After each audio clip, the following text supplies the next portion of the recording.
Happy St. Patrick's Day, everybody. It's been a little while since we recorded a video. It was my kid's birthday. Mm-hmm. It was my birthday. Mm-hmm. I turned the big 4-0. Whoa. Yep. Soon she'll turn the big 04. Okay. She's not that young. But anyways, we went and saw X tonight, which is the newest Ty West film, and I've been a big fan of Ty West ever since he released The House of the Devil all the way back in 2009, if memory serves, and usually does, but it might be wrong on that one. We'll see. But now this one, I actually took her into completely blind, and when I say completely blind, I gouged her fucking eyes out. Like, these are glass eyes. Yeah, we replaced her eyes. No, she didn't know the title. No. She didn't know the premise. No. She didn't know anything. I was real coy about it. Mm-hmm. So as far as the plot synopsis goes, there is a group of 20-something-year-olds with a 42-year-old, and they're going out to this rented side cabin in the middle of Texas to shoot a pornographic film. Independent cinema. Yeah, that the people who are renting to them don't know about, and the people they're renting from are an elderly couple. And things don't go as planned. Nope. for these filmmakers. Aspiring filmmakers. Yeah. So this is okay. So this is an A24 film, and it is, for all intents and purposes, a slasher movie. Yeah. Which of course we do not get much of in the cinema anymore. So it's great to see slashers in theaters. Always. Because you just don't see them anymore. And if you weren't alive for the 80s wave, you really just kind of got the Scream era slashers, and then very few sprinkled sporadic slashers from there. Maybe like the My Bloody Valentine remake or something, or maybe like Halloween. But like franchise films. But like just original new slashers, not a lot. And speaking of original, this is definitely a concept in slashers, and being the slasher person that I am, that's saying something. I've not seen this type of a slasher before, as far as who's doing the slashing and why. Yeah, it's very unique and very refreshing to see, especially in the slasher genre. Yeah. So, what did you think? I loved it. I thought it was fantastic. I mean, we talked about it on our drive home. Sure did. The cinematography is beautiful. The acting is wonderful. The twist is really great. Yeah. Especially if you don't know what's going to happen at all going in. If you've seen the trailer, then you know where this is heading to a degree. But. Well, I mean, yeah, I had no idea, and I thought it was just wonderful. I was really in awe of the film when we saw it, and the sound design I thought was great as well. I talked to you about the ambient noises, and then also the use of music. I just loved all of it. I had such a good time watching it, and it was just so not boring, and I feel like the message or what it was kind of discussing is something that I think about a lot, and I think is really relevant to people. So, sure. Yeah, the film, I could liken it to a few things. Texas Chainsaw Massacre being a major influence here. It's got a flavor of Boogie Nights because of the porno angle and just kind of the commentary of the porn industry. And Mia Goth, who is in this, playing this main girl, she kind of resembles Dirk Diggler's character in Boogie Nights a little bit to me. In her desperate attempt to be the star who's coked up and is going to do anything to make it big. And it really embodies the 70s as anyone would expect after seeing Ty West's House of the Devil. He has a very good eye for 70s cinema and recreating that kind of feel. So it absolutely has this the very specific 70s feel to it, which is great. And then, of course, there's this kind of new wave of horror that has been really prevalent in the last like 5 or so years, and it deals a lot with the fear of getting older. Like M. Night Shyamalan's Old, or the movie Relic, or even a couple of the Amazon original movies we watched recently with like Bingo Hell or The Manor, or there's a lot of like focus on age in horror right now, which I think is super interesting. I agree. Because I think it is a fear that a lot of people share, and it's not something that's explored in horror all that much. And I like to see a little bit more focus on it now. And then The Visit, of course. Oh, of course, yeah. Which is one of my favorite found footage films, and one of my favorite found horror films of the last decade. So good. But the fear of aging, though, because I mean, the way we treat old people is kind of like how we treat homeless people in some ways, where like a lot of people don't really, want to talk to elderly people, or they get embarrassed of them. Sure. With grandparents and stuff, it's kind of like, I don't want to hear about when you were a kid. Like, none of that matters to me. It just doesn't, you can't relate to them. So, and everybody at some point in their life is going to be that old person that can't relate to the younger generation, but wants to share and isn't being heard. And then of course all the, the physical changes as well are something that most people are fighting against. I mean, people get so much done to them cosmetically so that they don't look their age. Sure. And, this movie, it does a great job of exploring that. And I like seeing that concept explored in horror. And there's such a depth to the film too, because it not only touches upon that, but it also touches upon sexuality, and like beauty standards, and the porn industry, and also it has a lot going on for it in a film that is, kind of, it's in a subgenre that most oftentimes would be looked at as throwaway trash, right? Yeah. Like, there's no substance to slashers typically, but I feel like with this one, it really does a good job. And the other thing I was going to say, because I kind of got off track there in my mind, was it also talks very heavily about religion. Yes. As well. So it's very multifaceted. There's a lot of things going on in here, and I think it's a very deep film, and I think that it's a very well constructed slasher film and a horror movie, and also, this is definitely new ground for A24. I mean, they're usually doing more avant-garde, like artsy. It is super artsy, though. It is. It's like an art house slasher. It is. It Like is. And that's what I'm saying. Soho. This is the very first slasher of A24 that I can think of, unless I'm just outright forgetting something. It's just a new venture for them, but it still has that A24 feel, but it's like if A24 did a slasher movie, and that's exactly what you expect from this. That's what you want from this, and that's exactly what this is. And if you're a fan of Ty West's work, then this is definitely going to be for you.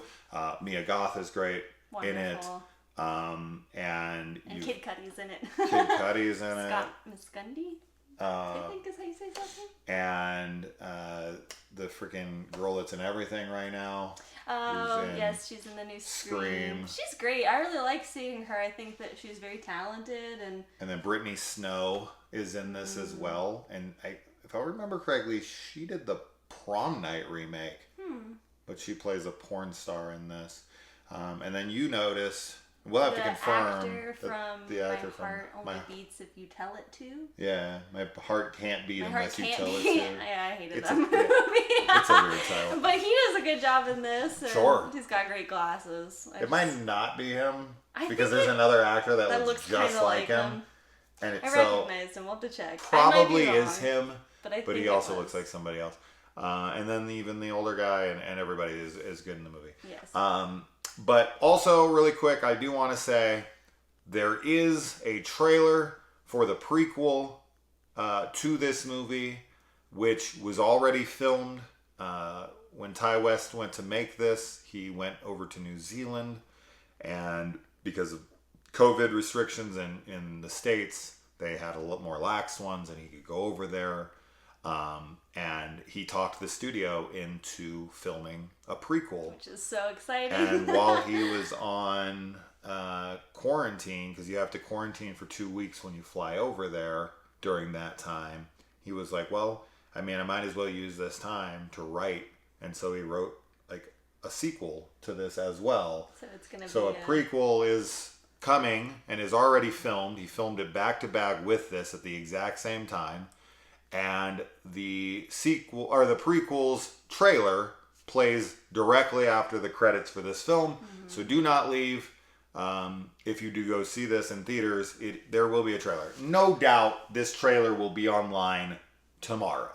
But if you go see it and it isn't up yet, wait for the trailer. It's only maybe 30 seconds long, but it's very exciting. Yes. And it very much plays into this film.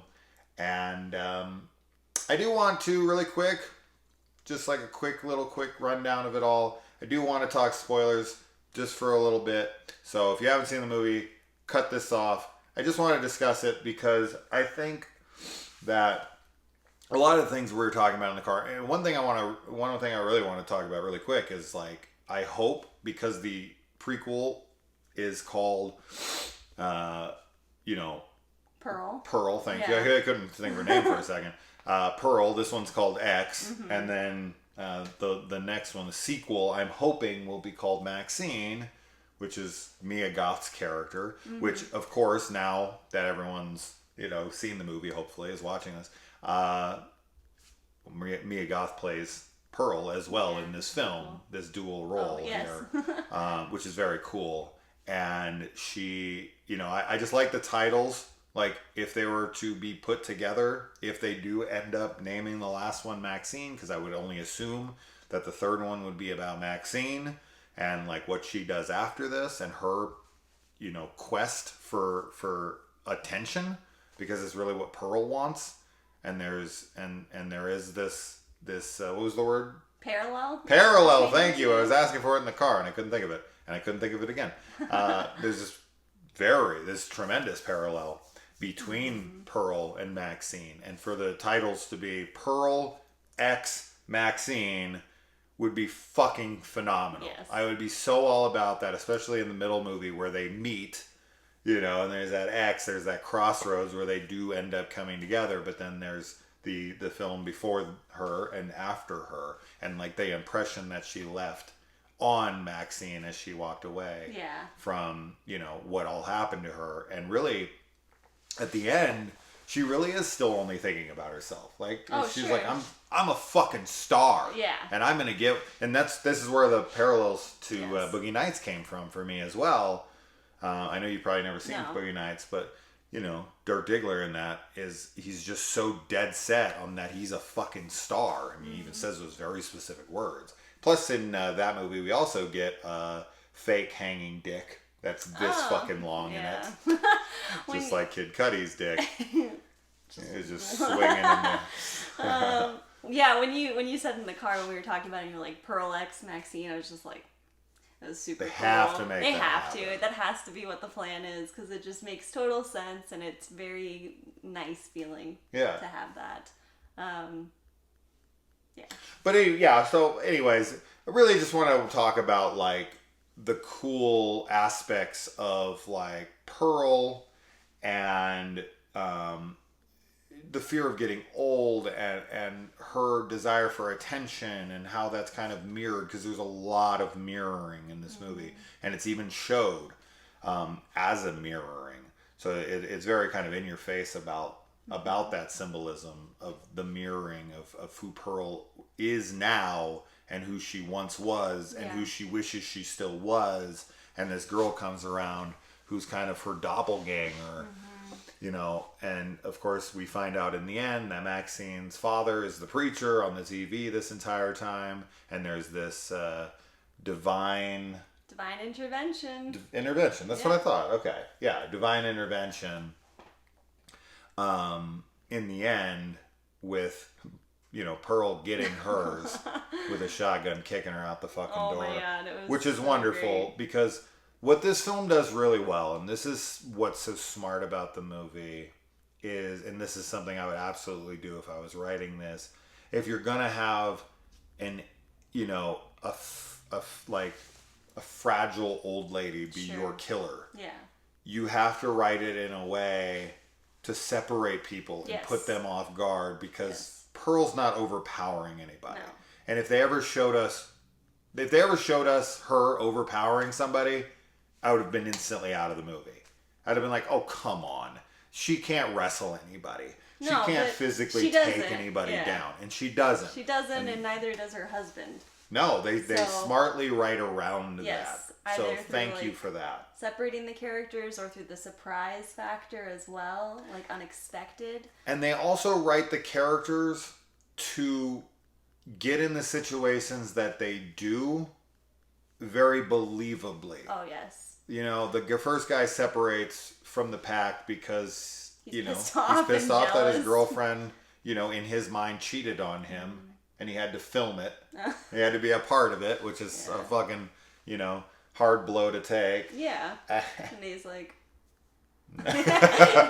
bye. Yeah. And then he sees Pearl standing super creepily in the driveway and is like, I should probably get her inside. Sure. It makes sense, right? Like, you would get out of your car the same way, like, if you saw a little kid in the middle of the road. Absolutely. You're like, and you know, they're in the middle of nowhere, so he goes over trying to help her. His reaction, though, whenever she's, like, hugging him and then, like, kind of, like, rubbing on him for a little bit, like, kind of just stands there, which I guess is sure, you don't know what to do. Yeah, because you're just like, what is she doing? But his death was wonderful, and all the other deaths are just, very realistic and not stupid. I don't think any character really makes any dumb decisions in the movie, because nobody has a chance, like, at that point in the film, when people start dying, nobody has a chance to talk. Like, from then on, it's just, except for Maxine and the church mouse. They talk a little bit at the end. But, you know, that's already, they're in the thick of everything. Into the thick of it. Into the thick of it. Yeah. Ugh. So, yeah, I think that there's a lot of great commentary on the porn industry here too, right? Like, you know, it's okay for the boyfriend to make porn and to call her out for being a prude, and, you know, having this conversation where he's very defensive of the art of this and being like, well, it's not reality and all this, and then she's like, well, I want to be in the movie. Now, granted, and we talked about this, where it's like, okay, I can see both sides of this. And at this point, like the producer says, the writer, producer, whatever he is, he's like, dude, like, now that she's here, you ain't stopping her from doing this. Yeah. Like, you're gonna lose her, and she's gonna fucking do this all she wants. Yeah. Like, she's too interested now. You're not talking her out of this, so it's might as well support you're her. fucked. Yeah. But she, you know, when she's watching that, she's getting turned on by it. She wants to experience that, and this is where I'm on his defense, because the other actresses are there as actresses. Like, neither one of them. I mean, they're boyfriend and girlfriend-ish. Kid Cudi and Brittany Snow's characters. They are. But like, while they're filming, there is this total disconnect. And she even is like, I faked my shit. Yeah. Like, I faked my orgasm. I faked the interest. Like, even though they are a couple. Yeah, and I'm assuming they fucked otherwise. And she enjoyed it then. She's just like, you didn't really do anything. Right. So. I don't understand that. But regardless, he's like, and then after she like belittles him like that, he's like, I think I love you. And she's like, Yeah, It's okay. a weird exchange, but you know, with that actress though, like she's so clearly faking it. Like Yeah. there's a scene where she's like laughing, and I thought that was going to be kind of a, like, you know, the filmmaker or the cameraman boyfriend. He like zooms in on it because she's like laughing and looks happy, and then she sees that he's looking at her with the camera, Right. and like instantly starts to make these weird faces. But when Maxine is having sex, totally different feel. It's very much like that's the X factor. Like she seems like she's actually enjoying it. Yeah. People are like, and that is the point when Church Mouse is actually, I think, aroused because she like is, it just her, the way she acts and responds to it seems that it's really affecting her. Yeah, well, and she wants in on it, and this is why I'm saying I defend the boyfriend in this context, because she wants the sexual experience of it. So she's not doing it because she wants to be a star. She wants the experience of what she's enjoying, right? So it's like she's getting the lens of pornography in person, and she wants to now be a part of it because she wants to get fucked by this guy because of the pleasure that Maxine is conveying to her. She wants in on that. And you know, she's kind of baiting everything, because I think when she's sitting there, she baits the conversation in a way that is working her through the final steps of being like, all right, well, this is what I want to do. Because I think she's already made that decision. I want to get fucked by this guy. I want to do this. And then she kind of gets the go-ahead from the boyfriend and everyone else being like, well, you know, what about love? And it's like, what, you don't think we love? You think we have no morals? You think this and that? And she's like, they talk her into it. And the boyfriend talks her into it. And when that was happening, I was like, she's going to want to fuck. I knew that from like the minute when she started kind of smiling while the fucking was happening. I was like, she's into this. Yeah. And I think she's going to want, and then as soon as they started having the conversation, I'm like, oh no. And then, yeah, he immediately is just so turned off. And of course, there is that kind of like double standard to a degree where it's like, oh yeah, you can talk this talk, but like, and I think this really comes down to every guy wants a girl to be their whore, right? Like that's a big issue with guys, is like, you are my whore. You're nobody else's whore. That's right? the double standard. You're gonna right? fuck whoever. You're gonna fuck me and only me. Sure. And I'm gonna watch girls get fucked by other men, but I don't want those girls to be my girlfriend. Like I don't want you to have done that. I want to watch a girl, but then that girl to me is immediately eliminated as like a person. Right. She now is just like a sex object I jerk off to, but like I would never date that slut. Right? So there is that for guys, for sure, and it is pure bullshit. It's total nonsense. It's like you want to jack off to a chick who's getting fucked, but then you would never date. Like if you found out your girlfriend was on Pornhub, you would be like, what the fuck? Yeah. What the fuck, slut? I mean, there's some guys like, that probably really, would be because like, you jacked off to 100 different girls on there, and your girlfriend. And that's like the disconnect, right? Where it's like men tend to see women more as objects, and like especially with pornography, like that's one of the dangers of pornography, is that there is no emotional connection for the most part. Like when you're watching porn, you're there only for the visuals and for, you know, like basically just that. Like you're not thinking about them as people. Even if there's like a plot or something, that's really just the setup, right? For like some taboo, you know, fantasy or something.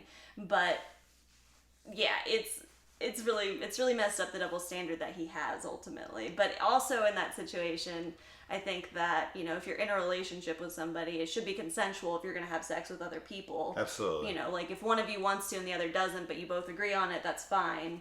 But if one of you is uncomfortable with it, then that is kind of like, this is not, you know, relationship territory. Like you're not the right fit if you can't, you know, find that. So yeah, there's two ways that should have went down. He should have either been like, well, you know, I never agreed to that. He's okay with it.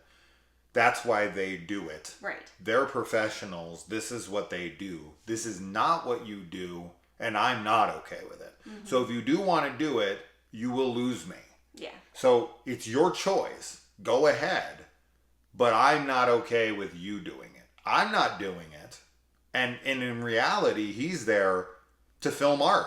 Like, he is not taking this like I'm some scuzzy porno filmmaker. Mm-hmm. He is a legit artistic filmmaker that wants to make a real film. And he's like, you got to start somewhere. I'll take any project I can.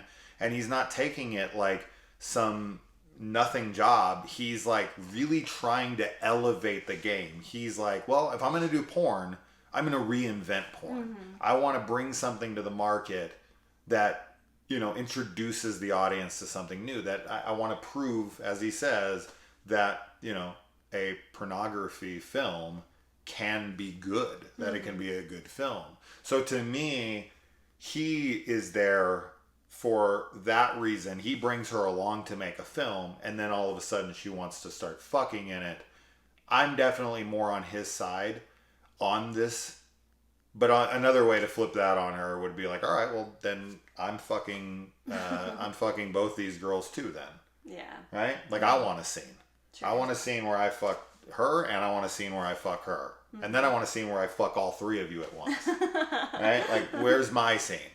You're getting a scene, I'm getting a fucking scene. Can we agree to that? If we can't agree to that, then no. But if I can fuck everyone here, then you can fuck everybody here. Yeah. Right? Well, there's some insecurity on his part too, right? Because like, I don't know the character's name. Kid Cudi is like this attractive, buff guy. Like, you know, he's like supposed to be the porn star, right? Yeah, like he's the attractive one. Yeah, and then obviously he's been filming his penis all day. So there's insecurity there for sure. But yeah, I think that the film does a good job with sort of putting, you know, giving us a new angle towards the porn industry, because like we were saying to each other in the car, like you brought up like the porn stars and the drug addicts in this film aren't the bad guys. Nope. They're flawed characters, but they're, you know, all of them have for the most part good intentions.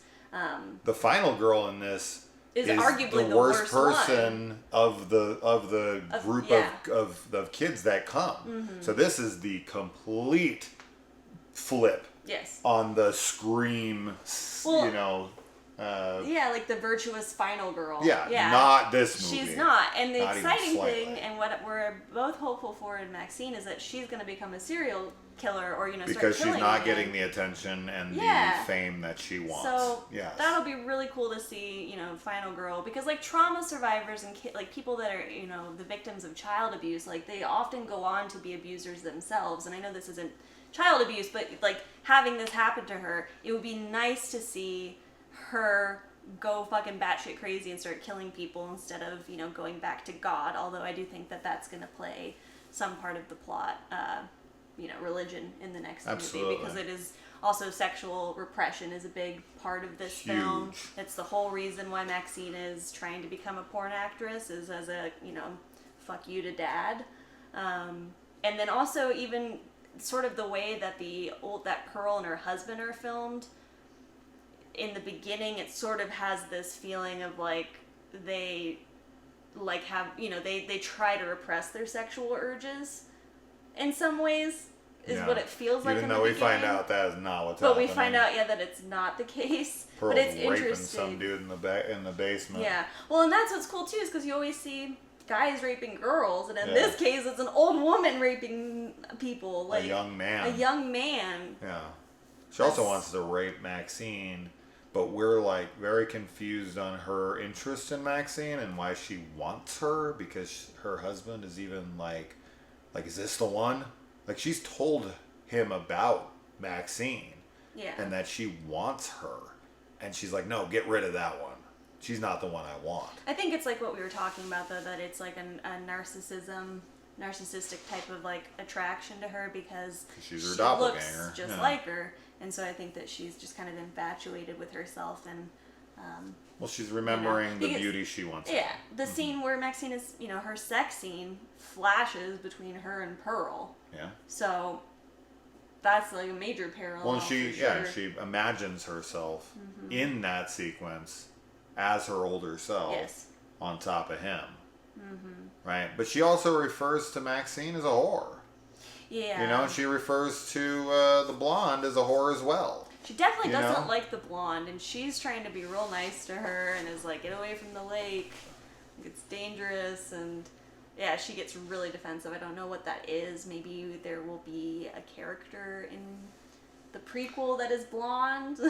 She seems to be very mad that But- she has beauty and sexuality Yeah. and she's not appreciating it and throwing it away. And it's like, she's doing exactly what you wish you were doing. Yeah. She's getting fucked. She's being free. Yeah. You know, so I just think she's just jealous of her, right? That's really what it comes down to. Yeah. And then, of course, she's pissed off at RJ. Is the cameraman's name? Is it? It's RJ. It's not CJ. It's RJ. I'm almost Think so. positive. We'll say the camera. It's RJ. I'm just calling him RJ. I'm pretty damn sure on that. But yeah, For like not returning it's the her rejection, affection, yeah. right? And she can't fucking stand it, and she's just like, please. And it's sad. I mean, It's that's so really what sad. it's a very tragic film, Yes. even though she's a murderer and she's a horrible fucking person. And I'd love to see her head get crushed. That was great. And I wanted her to get pushed in the fucking water and eaten by the fucking crocodiles. And I wanted her husband to be fucking have a way worse death than he did. Right? Like they're horrible people. Yeah, they're but I just felt so pitiful. sorry for her Yeah. too, which is great. You know? Absolutely, yeah. The emotions Sympathy in for the the film. devil. Yes, I had so many emotions. I cried during part of it. It's just good. It takes you on such a roller coaster, and yeah, like you feel sympathy for her, but she's also a murderous, like evil person. Yeah. So it's very weird and interesting that a film can make you feel that way towards a character that is very clearly the villain. Yeah. But you can relate in some ways because you're like, oh gosh. Sure. She just wants to feel special. She just wants to be told she's beautiful, If you're younger and you still have, your whatever you consider to be your attractive body, you're still attractive to people. This movie is definitely going to make you want to appreciate that. Yes. And be like, well, fuck, I'm going to go look at myself naked in the mirror and appreciate that I still have this right now. Because, yeah, I mean, people definitely take youth for granted. Absolutely. And, once it starts to slip away, they try everything. I mean, we work at a medical spa and I work at a fucking hair salon. Like, they'll do so much anything money. to try to get drink back. baby's blood. They're like, pour it on me. But this is also, 100%. I think about this a lot, like the glorification of youth. And, that like, sure, you might not be as physically attractive when you get older, but your value does not decline just because your appearance changes. Like, it But just Pearl is in doesn't. no way attractive. She's right? not. Like, she's horrible But through and through. She is, exactly. Yeah, if I she was will- a sweet old woman, like if she was baking cookies for them and being like, I'll hold the boom mic or whatever for like your sex scene. I still don't want to finger bang her for her cookies, No, I'm not saying that, but I'm just saying like, depending on how good they are. that you can still have appreciation. Because I've seen older women, that are like 90 plus years old, that are ancient, but they're still cute and they're still beautiful because of, Sure. how they are and just like, Their personality shines through for yeah. sure.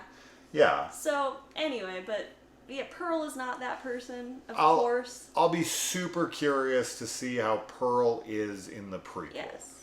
That will give a lot more depth to this film and see how she became. I'm assuming she was sexually repressed by, A religion, father figure. Yeah, or and maybe even molested. Or they'll save that for Maxine, who was molested by her preacher father and then was like, he's more like Bev's dad.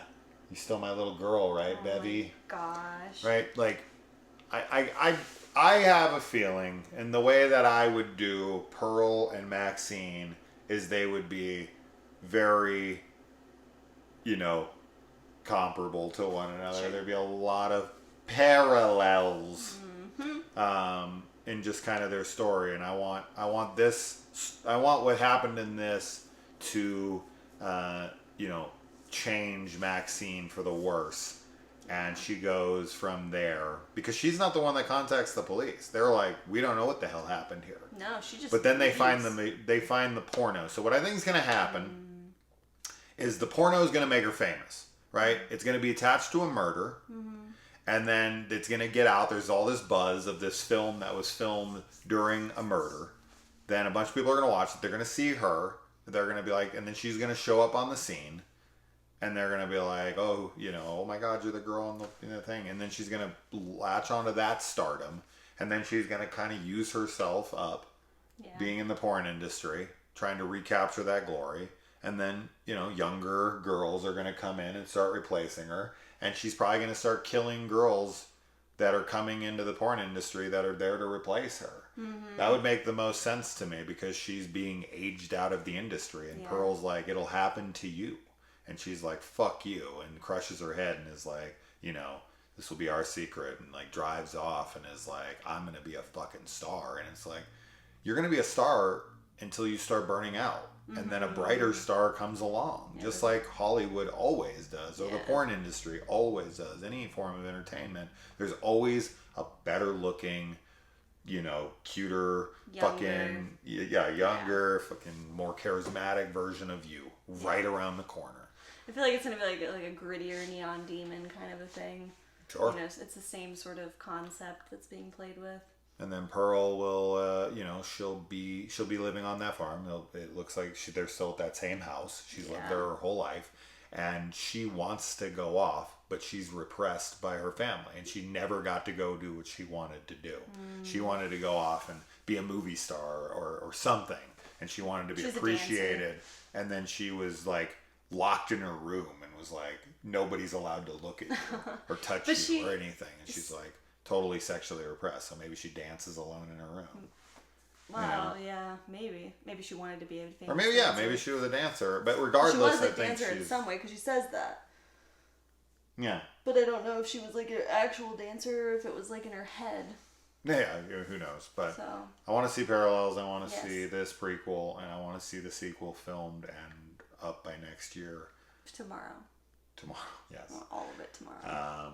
But yeah, there's plenty of other stuff in the film. Lots of great shot selections, really cool lenses used for the van shots to give this kind of narrow perspective of this van. And then there's one where it's shot from the angle of her in the van as well. And it's like this wide kind of almost fish-eyed thing. It's really cool. Music's really cool. The music choices, of course, it's the very 70s. It's the kind of obvious stuff. She loved the Fleetwood Mac Landslide. She was like crying. I mean, that song is just sad in general. Like, and I think, like, it's one of those songs that, like, I remember my mom would play and she would get all teary-eyed about because she's, like, coping with her, mortality. Mortality. I know. I was thinking morality too. Mortality. Pearl should be coping with her morality. But that song is just, I think, a very emotional song, and then just the scene itself, I was just like, oh. Yeah. And then, Don't Fear the Reaper's in it too. Yeah. Which I loved. It's one of my favorite scenes in the movie. There was another thing that I was just about to say, and then you kept speaking, and I was like trying to keep it in my head, but then I just lost it. Not because you talk too much. I talk too much. I'm the one that talks too fucking much. The music? No, it was another scene that had to deal with her in bed with Maxine. Pearl and Maxine's little sex scene there. She was like so uncomfortable. You were like turning your head and putting it in my shoulder, and like it was freaking the fuck out. It wasn't even like I said, like when she was touching her, I was like, no, stop. All the blood on her hand. But it was when she was like right like next to her like head back there. Yeah. Just no. Yeah. Just no. That's awful. The gator kill. The gator was kill cool. Was wonderful. The hand. The girl's hand getting fucking like smashed. And was like fucking her horrible. finger was like hanging with the bone out. So bad. So awful. The scene where she shoots the gun and flies back reminds me very heavily of Django Unchained. And the girl gets like thrown out of the room by the gunshot. It's really fucking funny and very true to life, because an old frail woman like that shooting a shotgun would kick her through the fucking door. And she breaks her hip too, which is funny because like her husband's like, I'm worried she's gonna fall and break her hip. Yeah. And she does. A lot of foreshadowing in this movie, absolutely. The gator swimming after her, like you said, it's like kind of like age creeping up on her, mortality. creeping up on her, and the tension of that, but then also the payoff of it, right? Because it's a setup for the blonde's death later on, which is great. So that's a really good callback scare, or kill. So just lots of great stuff like that. Like and there's a lot of moments where you think maybe Kid Cudi's character is gonna get attacked by the gator. alligator. Yeah, I know. When he went in to grab the light, I was like, oh no, this is it. Yeah. Here comes the gator. Then Right. Nope. And they've done this. I'm assuming the bug in the water is probably the guy down in the basements. And what's his story? I don't know. Maybe we'll see that in the prequel. It'd be cool. I doubt it, but maybe. The end, like right before. That'd be Yeah. cool. So. I'd be down for it. But anyways, I think we've spoken enough about it. It was just Go a fun. watch it if you watched it. Don't all of this be already. here still. Don't be Come on. here, but if you're still here, go. Yeah, and support watch it. Get in the theater, see it, so that we can green light that sequel. We're already getting the prequel. We're gonna get this. But let's get that fucking Got sequel too. Yeah? Yeah. A24, cool. On you guys as always.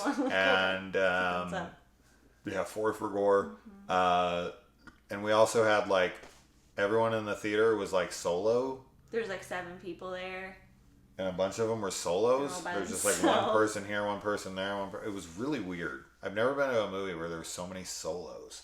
They couldn't get anyone to go with them. Yeah. They were like, I want to go see this fucking movie. And people were like... They're like, what's it about? And it's like, oh, it's about a porn. It's about people filming a porn, and then an old woman like wants to fucking murder them. They're like, okay, I'm absolutely gonna go see not. Jujutsu Kaisen instead. No, right? No. But anyways, well, happy St. Patrick's Day, everybody. We're gonna go watch Leprechaun because she's never First seen time. it. Yep. And we want to be festive. Yeah. So, anyways, go see it. Aye. Bye. Aye. Aye. Aye. I didn't even say the B.